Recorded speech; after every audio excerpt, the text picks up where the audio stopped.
చూసినా cinema mad mad mad సినిమానా A² + B² + 2AB బాగుందన్న సినిమా బాగుంది నిజంగానా దాంట్లో కామెడీ ఉంది సినిమా మొత్తం మనం చాప్టర్ 1 చూసినాం కదా మ్యాడ్ చాప్టర్ 1 ఎట్లుంది సినిమా అంత కాలేజ్ సినిమాలో సీన్స్ ఉండే కాలేజీలో అంత కొట్టుకుడు అంతా మొత్తం డ్రామా ఉండే మన ఇది మ్యాడ్ 2 వచ్చేసి మ్యాడ్ 2లో ఏంటంటే మొత్తం గోవా బీచ్లో ఉంటుంది అన్న కామెడీ సెకండ్ హాఫ్లో వచ్చేసి మ్యారేజ్ అయిపోద్ది మొత్తం పెళ్ళి అయిపోయింది మన లడ్డు కానీ మొత్తం మ్యారేజ్ ఫంక్షన్ ఉంటుంది అక్కడ ఉంటుంది పిచ్చ కామెడీ ఉంటుంది బాగుంటుంది సినిమా అందరూ చూసే సినిమా అన్నా సినిమా చూడండి అన్నా నా గుడ్డు మీద పట్టు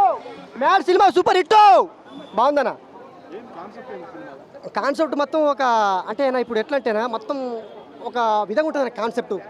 అది సినిమా చూస్తే తెలుస్తుందన్నా ఎందుకంటే మ్యాడ్ అంటే మ్యాడే A² + B² + 2AB అంటే నేను ఇచ్చే ఫార్ములానా అంటే స్టోరీ అలా ఉంటుందన్నా A² + B² + 2AB బాగుంది పాటలు బాగున్నాయి అన్న ఆ మ్యూజిక్ బాగుంది తమన్ సార్ మ్యూజిక్ బాగా ఇచ్చారు సూపర్ ఉందన్న బాగుంది మ్యూజిక్ బాగుంది బ్యాక్గ్రౌండ్ ఆర్ఆర్ కావచ్చు సినిమాల పాటలు కావచ్చు వాళ్ళ యాక్టింగ్ కావచ్చు బిహేవియర్ ఫ్రెండ్స్ అంటే ఒక మంచి ఎంటర్టైన్మెంట్ అన్న బాగా కామెడీ జోనర్